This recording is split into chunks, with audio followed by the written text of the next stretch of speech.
Ini semua isinya amplop. Nih, lihat. Ini kita semua punya pos. Nih amplopnya isinya apa? Kanji, traveling, kayak gitu. Ada namanya. Jadi di amplop ini ada namanya. Aku cuman akan ambil uang itu dari pos ini, nama-namanya gitu. Dalam arti misalnya ya, makan, ya kan? Makan dapat potongan berapa benefitnya persen? kan ada beberapa yang bisa menguntungkan buat kita. Tapi gitu. kan tuh konsepnya ngutang tuh. Nah, itu Langsung makanya bayar kok bulan depan juga. bukan untuk mencari kesalahan audit itu, tetapi agar supaya sistem keuangan kita tetap stabil, kita bisa mengevaluasi kayak gitu kan, mana pos-pos yang bocor, mana pos-pos yang nggak efisien, sehingga keuangan kita nggak terganggu. Pengalaman ini memang benar-benar kita rasakan, apalagi pada saat kejadian kemarin yang pas bukan operasi. yang pas Lucy operasi itu.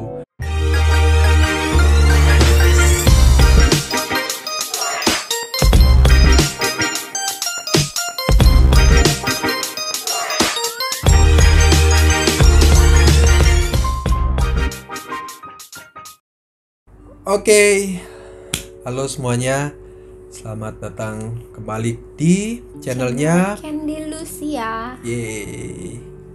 Oke, hari ini kita akan malam ini sih kembali lagi sebelum kita tidur ya. Kita kok bikin video malam-malam ya? Karena pagi itu sibuk dengan kerja ya semuanya ya. Apalagi kan sekarang kalau ngajar harus pakai sistem internet, jadi banyak persiapan yang harus kita lakukan. Jadi kita curhat dikit ya. Jadi kita bikin videonya malam. Oke, menyambung video kemarin malam, kita udah bahas gimana ngatur keuangan bagi teman-teman yang belum nikah, entah kalian sudah punya pasangan atau yang masih jomblo. Sekarang kita akan membahas dalam konteks kita sudah menikah. Makanya judulnya rodok serem yo. Apa judulnya? Belum. Loh, kan sudah ada di thumbnail sini. Judulnya itu membongkar isi dompet ibu negara. Oke, nah kan sering banget tuh ada pertanyaan, yang harus atur keuangan keluarga itu siapa? Suami atau istri? Itu yang pertama. Emang ada yang nanya kayak Ono sing tanya. Yang kedua, itu kan tadi yang siapa yang harus ngatur. Yang kedua, siapa yang harus pegang ya, uang keluarga, suami atau istri? sebenarnya keharusan kan nggak ada, tapi itu keputusan bersama kan, Oh ya, antara suami dan istri kan, ya kan. ya. Makanya yang pertama kita harus bahas adalah kata harus itu memang bersifat subjektif banget. Itu memang kembali pada tergantung dari pembahasan suami atau istri. Cuma untuk hari ini kita akan sharing dari pengalaman kami aja. Jadi mohon maaf kalau salah ya. Ya, karena ini cuman based on true story. Nah, makanya bagi yang ahli keuangan atau ahli finansial bisa nambahin atau bisa memberikan nambahin. pencerahan ke kita. Ya, Kita sangat menerima. Betul. Gitu. Oke, kita langsung masuk aja. Pertama, siapa yang harus atur uang keluarga? Suami atau istri? Kamu dulu atau aku? Kalau ngatur kan. Ngatur. Ini ngomong apa? Kalau aku yang harus ngatur itu kan artinya dari awal, ya kan? Dari perencanaannya kita piye, dari posnya kita gimana apa aja gitu kan? Yang harus atur adalah suami dan istri. Oke? Berdua harus ngomongin, gitu kan? Itu kalau nggak salah ingat, kita melakukan ini pada saat H minus berapa sebelum menikah atau H plus berapa setelah menikah? H plus 2 bulan.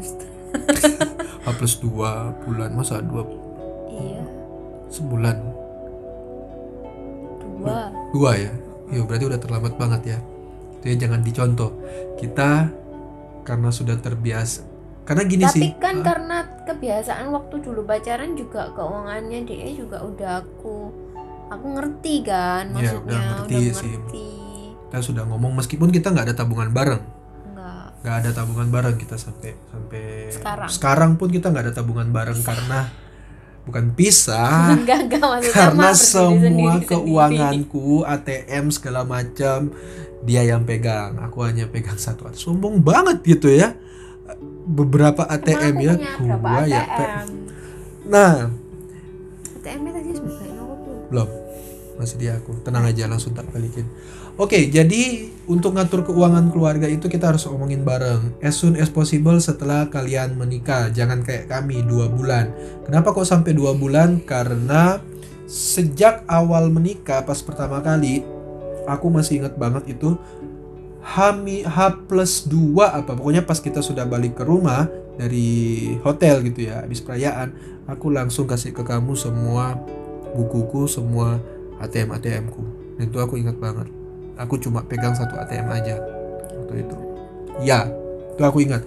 Meskipun pas kita mengatur keuangannya itu setelah 2 bulan itu, kita bikin mengatur. sistemnya. Kita bikin sistem keuangannya 2 bulan. Itu terlambat banget. Jadi pas kalian menikah, langsunglah diomongkan mau bagaimana keuangan keluarga kalian, kayak gitu ya. Kalau menurut kamu gimana? Ya kalau aku sih menerima aja karena aku mendapatkan Nah, oke. Pada waktu kita bikin sistem keuangannya kita, apa aja yang kita bahas? pengeluaran, pendapatan. Pertama pendapatan dulu ya. Oke, pertama kita bahas tentang pendapatan. Waktu itu apa aja?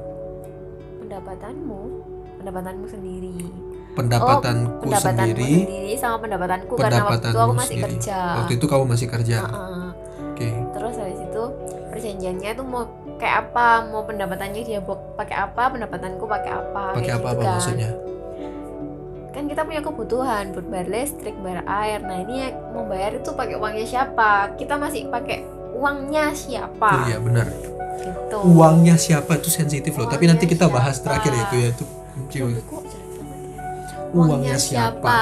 Nah tapi kan akhirnya kita sepakat bahwa itu uangmu, uangku, uangku. Kita punya prinsip yang ya boleh contoh boleh enggak. Uangku, uangmu. Uangmu, uangmu. Itu emang beneran. Jadi uangnya dia, uangku. Kenapa? Karena gini, perjanjiannya adalah uangnya dia buat buat bayar kebutuhan sehari-harinya kita, kebutuhan sebulannya kita, terus buat makan, buat ini itu, termasuk jajanku, ya kan. Uangku sendiri buat tabunganku sendiri. Kenapa aku harus punya tabungan sendiri? Ya, aku menjelaskan bahwa aku nggak minta apa-apa, amit-amit suamiku tetap sehat-sehat sampai kita sama-sama sampai tua, ya kan. Ya. Min. Nah, kalau misalnya ini amit-amit kejadian-kejadian, aku kan punya tabungan, aku punya uangku sendiri, uang atas namaku sendiri, dimana aku nggak bergantung sama suamiku karena uangku nggak kepake gitu. Terus kan aku juga punya keinginan kayak beli ini itu. Ya. Nah aku juga nggak mau terlalu kayak pakai uangnya dia banget gitu loh. Even ya aku pakai tapi nggak berlebihan gitu loh. Aku masih pakai. Ini bukan ngomong bukan ngomong suamiku nggak beliin aku, tapi aku tahu diri. Harga kan kau. Ya, beberapa kayak aku beli ya pakai uangku sendiri. Tapi kalau aku ngerasa bahwa aku mau minta uangnya dia, tapi aku bilang, even itu semua di aku kayak gitu. Ya memang sih semua tabungan kita itu tak serahin ke dia ya untuk dikelola. Cuma kalau misalnya Lucy pengen apa-apa ya tetap dia akan ngomong ya. Gua akan bilang boleh apa enggaknya itu ya silakan, kamu mau pakai tabungannya kita nggak masalah gitu kan, yang penting ngomong dulu. Ini bukan tabungan loh ya, maksudnya. Bukan tabungan, ini uang rekening ya. Rekening maksudnya emang buat keperluannya kita sehari-hari, termasuk makanya beli-beli barang-barang yang tidak. Enggak penting. Makanya nanti kita harus bahas tentang apa aja pos-pos keuangan ketika kita menikah, karena itu info penting buat teman-teman yang baru akan menikah gitu ya. Oke. Itu kemudian jadi jelas ya yang harus atur uang keluarga apakah suami atau istri. Jawabannya adalah suami dan istri. Ya harus ngatur di awal, buat kesepakatan. Kalau perlu buat kesepakatan tertulis. karena kami pun melakukan demikian. Tanda tangan beneran, ini kita Tanda tangan beneran. tangan. Kenapa kok seperti itu? Kembali lagi di video sebelumnya, video yang ini, yang ini, gitu ya. Oh, udah bisa. Belum, pokoknya cuma gambarnya doang nanti. Uang adalah hal yang sensitif, uang yang bisa menyebabkan juga konflik di antara pasangan suami istri, makanya harus diatur bareng-bareng, harus diomongin bareng-bareng. Nanti tiba-tiba bilang, uang ini buat apa sih? Iya, itu sensitif banget. Pertanyaan kedua adalah siapa yang harus megang uang keluarga, suami atau istri? Kembali lagi, ini subjektivitas dari kami berdua, tapi yang harus megang adalah istri. Jawabanku simple, karena aku mau fokus untuk kerja. Aku nggak mau ribet-ribet ngurusin keuangan. Jujur aja, aku dari kelas 6 SD udah memegang uang sendiri, udah ngatur uang sendiri. Itu mama yang suruh ke aku. Pokoknya kamu harus atur keuanganmu sendiri, bikin laporan keuangan, baru kasih ke mama, baru habis itu cair untuk uang jajan berikutnya. Dan karena itu ribet banget teman-teman, harus tulis pendapatan pengeluaran berapa, ribet banget. Dan aku tidak mau pikiranku itu terfokuskan untuk hal-hal seperti itu yang bersifat administratif banget, baik tentang keuangan. Makanya setelah kita atur, setelah kita bikin sistemnya, setelah kita sepakati seperti apa mekanisme untuk keuangannya, yang megang adalah ibu negara, istri, kayak gitu ya. Cuma kembali lagi, terserah kalian siapa yang mau megang. Meskipun aku punya uang sendiri kan, uang jajan sendiri ada tetap. Tapi dari Lucy, dia tiap bulan akan ngasih aku uang jajan, dan itu aku kelola sendiri, terserah mau pakai apa. Itu cara aman istri juga, supaya suamimu tahu, maksudnya Bisa supaya kontrol. kamu tahu kontrol pengeluarannya. Oke, kita akan bahas yang lebih serius lagi. Silakan dicatat bagi yang mau catat. Ini kok kayak kuliah aja ya kita ya. Ya kamu kebiasaan. Iya, kebiasaan soalnya. Tapi nggak apa-apa, karena informasi ini kalau menurut kami Ngomongnya penting itu banget sih. yang kayak santai gitu. Loh, ini santai pak. Nggak santai. Sih nanti tak ikut Kamu les ngomongnya itu jadi kayak- YouTubers. Kayak itu. Kayak ngajar ya. ngajar. Ya iya. Kesannya itu kayak audiensnya itu mahasiswa gitu. Iya, Biasa. kebiasaan. Oke, langsung aja. Jadi gimana financial planning untuk keluarga di Kanci seperti apa? Monggo. Dia Saya narasumber utamanya kali ini ya. Mengeluarkan itu harta karun. Iki dia dompet. Iya guys. Guys. Mic-nya kasih kamu. Gak iso. Ya wes, Kayak berarti kamu kamu yang pakai. Karena kan aku nggak banyak ngomong di sini. nggak boleh. Malu aku. Ya wes, ayo. Teknis gini. Gak usah taruh situ aja. Ini ya. Jadi seperti yang video kemarin Kita lagi belajar edit. kan kita ada nyebutin tentang pos-pos, aku yang nyebutin pos-pos kan. Ini juga posnya sama sih kurang lebihnya. Sebenarnya kalau nikah itu mungkin ketambahan pos apa ya, anak ya. Mungkin review lagi. Jadi, Posnya apa aja? review lagi. Oke. Kalau kemarin, jadi aku nyebutin ada pos pertama, pos makan. Pos makan itu isinya apa aja ya, kayak kita mau beli makan, minum, jadi suka jajan, pakai pos itu. Terus habis itu beli sayur, buah buat kebutuhan di rumah, isi kulkas itu pakai pos dari situ. Terus punya lagi pos belanja. Pos belanja isinya apa aja, beli sabun, odol, sikat gigi, skincare, kapas, kayak gitu-gitu.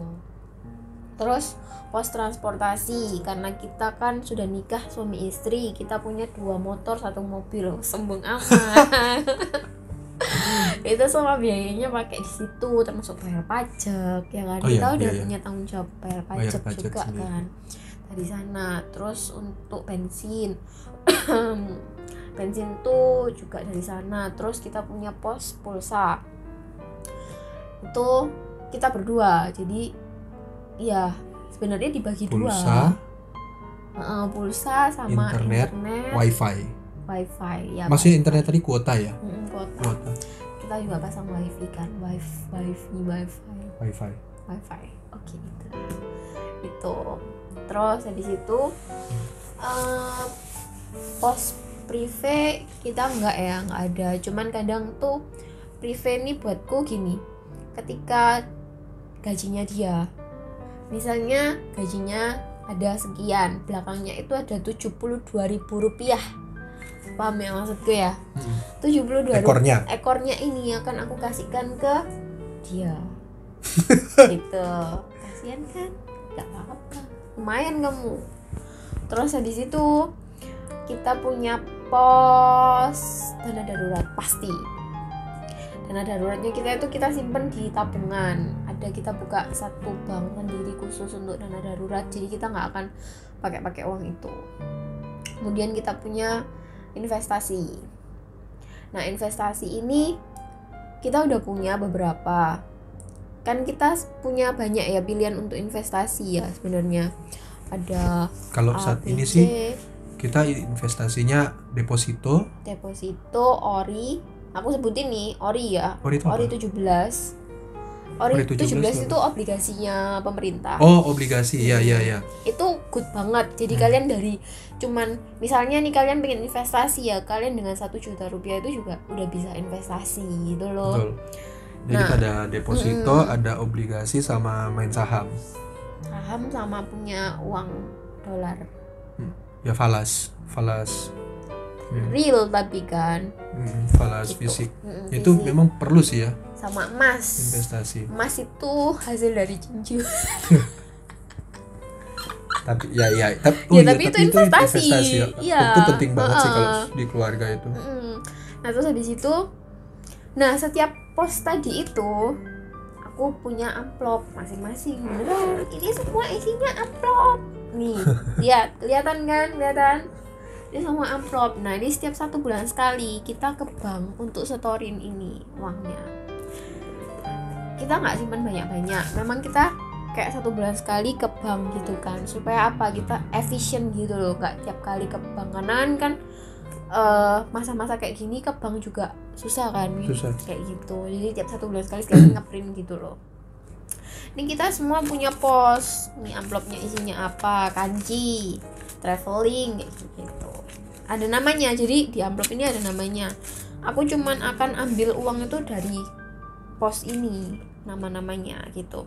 Terus untuk kalau kita udah nikah ya kita kan harapannya, impiannya pasti punya anak, pengen punya anak ya mas. Even sekarang pasti belum, tapi kan kita harus nyiapin nih buat anak. Nah, kita udah punya tabungan untuk anak, memang bukan di tempat yang utama, enggak, tapi kita udah punya, kita nyiapin kayak gitu. Sudah ada pos sendiri gitu ya. Ada pos tabungan dalam bentuk bank juga kayak gitu. Terus aku lupa tadi, karena kita udah punya cicilan juga, aku bikin juga nih pos cicilan. Cicilan ini buat cicil ya yang bentuknya cicilan ya, apartemen kita nyicil, rumah kita nyicil kan. Terus ada beberapa kayak furniture juga kita. Enggak pernah. Oh enggak. Enggak boleh. Nah, itu yang perlu ditekankan ya teman-teman. Kita nggak pernah sih. Aku cuman bilang doang. Jangan pernah buka cicilan untuk benda-benda yang tidak produktif. Gitu ya. Kalau mau buka cicilan, bukalah cicilan untuk yang produktif, misalnya properti kayak gitu ya. Kalau misalnya kalian itu pengen beli HP atau pengen beli furniture kayak katanya Lucy tadi dan nggak ada duit, pakai dulu yang ada, gitu ya. Tapi ini bukan kami melarang untuk kalian pakai kartu kredit. Enggak. Kalau ini masih perdebatan ini sih. Prinsip sih. Maksudnya prinsipnya kita masing-masing lah ya. Sedangkan ini aja kita masih bertentangan kami berdua. Aku sendiri aku tidak mau yang namanya pakai kartu kredit, meskipun memang dia udah jelasin kartu kredit itu bisa menguntungkan bla bla bla. Karena mindsetku aku nggak mau pakai kartu kredit. Maksudnya kartu kredit itu menguntungkan dalam arti misalnya makan dapat potongan benefitnya berapa persen. Kan ada beberapa yang bisa menguntungkan buat kita. Tapi gitu. kan tuh konsepnya ngutang tuh. Nah, langsung bayar kok bulan depan juga. Nah ya itu makanya kita masih berdebat itu tentang kartu kredit. Dia ada kartu kredit memang, satu kartu kredit. Aku nggak punya dan aku nggak mau pakai. Kalau mau ngutang, prinsipku adalah harus ngutang ke hal-hal yang produktif kayak tadi properti gitu ya. Itu oke lah. Tapi kalau cuma kayak misalnya mau beli barang something, kita pakailah dulu yang ada kayak gitu. Ya, mungkin prinsipku bisa salah. Tapi so far dengan prinsipku seperti ini aku jauh lebih tenang. Karena kepikiranku utang kami hanya utang produktif yang nilai investasinya bisa bertambah dari tahun ke tahun kayak gitu. Itu prinsipku. Kalau lu sih beda lagi kayak gitu ya. Kalau tentang utang itu Kan sensitif. seorang wanita itu mementing ya semua orang sih, kayak benefitnya ada ya kenapa enggak gitu loh. Kan aku nggak pernah terkejar-kejar sama itu utang juga kok. Aku bayar langsung bulan depan. Oke, langsung lanjut. Kemudian apa tadi? Ngomong apa? Oh iya, ada satu pos lagi yang wajib kalau misalnya kita sudah married selain pos anak, pos orang tua. Oh iya. Tapi sebenarnya pos orang tua nih itu ya kita masing-masing ya dari uang jajan kita. Oh iya, sih. To be honest itu kita masing-masing enggak kita masukin. Tapi kalau misalnya orang tuanya kita ada yang ulang tahun gitu, kita pakai uang kanci. Kan kita kan bukan. Ya emang kita punya budgetnya itu. Tapi kalau misalnya nih ya, ini kita ngomongin tentang nikah ya. Karena ini kan sesuatu yang apa ya, kayak ya nanti bisa disalahpahami orang gitu loh. Betul. Misalnya aku pengen ngasih mamaku, aku pakai uangku sendiri pribadi gitu loh. Aku nggak pakai uang campurnya kita, aku pakai uangku sendiri. Begitu juga mau kasih ke mamanya pakai uangnya sendiri. Kenapa? Ya kita nggak mau nantinya ada omongan-omongan yang kita sendirian gak enak gitu loh. Kecuali misalnya aku nih keluar nih dari rekening nih, keluarkan uang sekian buat ini, aku kan pasti tanya ini buat apa gitu. Buat ini, kok nggak bilang kayak gitu, panjang kan akhirnya. Nah kecuali kalau misalnya aku bilang ya aku mau ngasih mama nih tapi aku nggak ada uang, ya apa boleh nggak pakai ini, ya boleh. Oh ya udah, itu kan berarti kan kita punya kesepakatan gitu loh. Kecuali kan aku bilangnya kalau aku lagi kepingin, aku punya uang lebih, aku kepingin ngasih, ya aku kasih pakai uangku sendiri kayak gitu. Itu sih. Terus habis itu kita juga punya uang pos ini kado. Oh kalau itu sih memang dari karena dulu ya. Dari aku memang membiasakan ya pos kado ini, karena kita kan hidup manusia sebagai makhluk sosial. Kita punya teman banyak, kita nggak mungkin ketika dia ulang tahun kita diem-diem aja. Ya kan, apalagi aku cewek nih, circleku kan pasti kayak kirim-kiriman. Maksudnya circle kirim-kiriman tuh biar? Iya kan, kalau misalnya ini ulang tahun aku kirimin ini, gantian kan nanti kalau aku ulang tahun aku jadi kirimin. Tapi sekarang semakin tua semakin enggak, oh ya puji Tuhan. Kayak gitu, aku punya pos itu supaya nantinya nggak kecampur-campur atau bingung harus ngambil dari mana kayak gitu. Kemudian pos charity, persembahan, aku juga bikinin supaya nggak kecampur-campur. Itu tadi lah gunanya pos tuh, supaya kita nggak kecampur-campur dan kita tahu tiap bulan itu pengeluarannya kita itu seberapa dan kelebihannya berapa kayak gitu.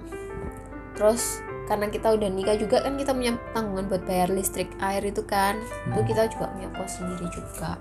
Kemudian kita juga punya pos traveling. Nah pos traveling yang kita ini enaknya gini, kita punya salah satu account bank.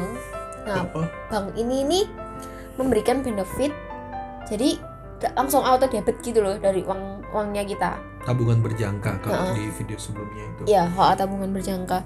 Nah itu untuk travelingnya kita, biaya travelingnya kita. Jadi kita udah punya nih tabungan traveling. Nah tabungan traveling ini sebenarnya nggak dari gaji doang, dari kayak misalnya pendapatan apapun, passive apapun. income. Misalnya aku punya pendapatan lebih, aku masukin ke sana. Semakin banyak kan aku semakin bisa menjelajah. Kita semakin bisa menjelajah kayak gitu. Bisa jelajah lebih banyak.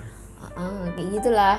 Nah gitulah guna-guna pos tuh, supaya tiap bulan tuh aku pasti rutin bikin pos itu. Kok dia itu tiap bulan pasti lihat aku lagi ribet nih meja tuh, kertas semuanya itu isinya yaitu nambah uang tiap bulan.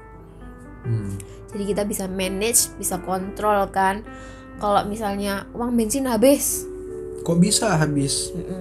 Soalnya kan bisa aja kan kita ngomong minta-minta, oh udah habis posnya. Misalnya kita suami-suami nih ya, nggak transparan ke istrinya, bisa aja salah make keuangannya, itu bahaya. Itu Sama bisa istrinya juga, kalau misalnya ngomel. kok habis cepet deh gitu, ada auditnya. Nah makanya tadi aku bilang kan, karena kan yang ngatur kami berdua, yang pegang operasionalnya dia Lucy, yang ngaudit aku tetap sebagai kepala rumah Tapi tangga. aku juga ngaudit punyanya dia sih, Untuk ATM ATM pribadi kan, pribadi. gitu. Oke, jadi intinya adalah bagaimana cara mengatur keuangan keluarga khususnya di pandemik ya. Supaya pertama, tidak ada beda antara pandemik dengan non pandemik. Mungkin yang berbeda adalah bagian nominalnya ya, nominal pendapatan dan pengeluaran. Tetapi secara financial management, secara manajemennya itu sama. Yang pertama adalah harus diomongkan bersama. Yang ngatur itu adalah suami maupun istri di awal kalian married. Yang pegang itu silakan istri. Ya suami kalau mau pegang ya monggo, tapi kalau bersedia untuk ribet gitu ya. Ya sebenarnya itu bukan masalah ribet. Oh ribet? To be Enggak honest lah, ribet gitu. tergantung cowok. Maksudnya kayak cowok nggak punya catatan ini keuangan gitu ya, mereka mah ya apalagi kayak misalnya pendapatannya udah 3 angka mah mereka nggak ngurusin itu, Iya sih, pengeluaran pendapatan. Nah, ya mulai dari hal yang sederhana tuh gitu. Makanya karena aku merasa itu ribet untuk mencatat seperti itu, dan hampir 15 tahun aku melakukan itu, lebih dari 15 tahun ya, dari aku SD bikin itu, aku merasa ribet. Ternyata puji Tuhan sudah ada asisten, bukan asisten ya kamu ya, ibu negara malahan. Jadi biarkanlah dia yang mengatur semua, dia yang memegang. Sebenarnya megang tuh juga enak gak enak, bukan enak aja ya kan, kita punya tanggung jawab gitu loh. Makanya kan tadi kalau misalnya mau pakai kan juga mikir, takut kalau misalnya nanti diaudit, tetap aja kan kayak kerja di kantoran gitu, mau pakai tetap oke ya. Kemudian yang berikutnya adalah tetap kita perlu ngaudit, bukan untuk mencari kesalahan audit itu, tetapi agar supaya sistem keuangan kita tetap stabil. Kita bisa mengevaluasi kayak gitu kan, mana pos-pos yang bocor, mana pos-pos yang nggak efisien, sehingga keuangan kita nggak terganggu. Pengalaman ini memang benar-benar kita rasakan, apalagi pada saat kejadian kemarin yang pas bukan yang pas Lucy operasi itu, karena kan itu benar-benar serangan bagi dana darurat kita. Oh ternyata dana darurat itu fungsinya untuk ini tuh. Oh ternyata pengeluaran yang tiba-tiba seperti ini dan bisa mengganggu keuangan kita seperti apa tuh. Nah itu fungsinya audit, ngecek kayak gitu. Jadi kan waktu mau ke rumah sakit kan kita bisa mikir kan, kita tanya dulu, terus kita mikir ada uangnya di mana ya, di dana darurat ada enggak, kayak gitu kan. Ya salah satunya itu, tapi itu kan kejadian-kejadian yang tidak terduga itu yang harus kita antisipasi dengan melakukan financial management kayak gitu. Bergunanya seperti itu kurang lebihnya. Berikutnya adalah wajib, selain masalah teknis ya, tadi kan teknis banget, bagi pasangan suami istri itu harus transparan, tidak boleh yang namanya sembunyi-sembunyi kayak gitu ya. Ya kalau untuk password ATM-ku, untuk password e-bankingku, dia boleh buka, dia boleh akses, dan aku pun demikian. Jadi kita bisa kontrol dari situ.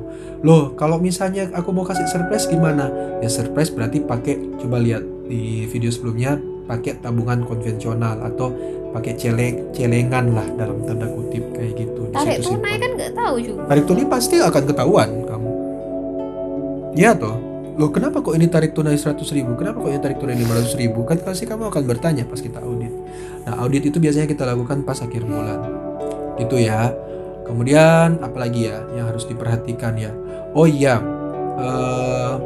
apapun tentang masalah keuangan itu harus dikomunikasikan. Suami kalau misalnya pendapatannya menurun, jangan malu atau jangan takut untuk komunikasikan ke istri ya, karena itu kan kalian bersama gitu kan. Ya kemudian istri ya apa istri ya nggak boleh marah-marah lah ya, istri harus menerima juga, maksudnya harus menerima untuk berarti kan kamu harus lebih menekankan kayaknya udah sesimpel itu, nggak usah dibikin ribet lah, aku nggak pernah ribet masalah kayak gitu-gitu. Betul, jangan pernah bikin ribet. Nah, mungkin yang nonton ini adalah pasangan suami istri yang sudah menikah lama banget dibanding kita, kayak gitu kan. Tapi ini hanya kita sharing aja dari pengalaman, jangan dibully kayak gitu ya. Tapi Kamu tak dibully ya, aku bilang bully. ya, kita cuma sharing aja supaya ada pengetahuan juga bagi teman-teman yang baru mau mengatur keuangan bersama. Tapi kalau ada masukan, kalau ada usul yang lebih baik, khususnya untuk pengeluaran dan pendapatan atau financial management kami, boleh, sangat kami tunggu teman-teman ya. Boleh kalian komen, seharusnya gini loh, seharusnya gitu loh. Sangat boleh, karena kita pun masih belajar financial management itu gitu ya. Oke, silakan kata-kata penutup. Oh ya, Belum hafal ya. oh ya, oke. Udah ngantuk ini. Thank you teman-teman sudah dukung, Thank you teman-teman sudah support kami dengan nonton video ini. Subscribe, like, share, dan komen. Oke, thank you teman-teman. Semoga video ini bermanfaat bagi kita semua. Sampai jumpa di video-video berikutnya. Bye-bye. Abah, kamu ngapain? Aku mau bilang kalau ada ide kita mau apa Oh, nggak usah. Nanti kita cari. Oke, sampai jumpa. Dadah.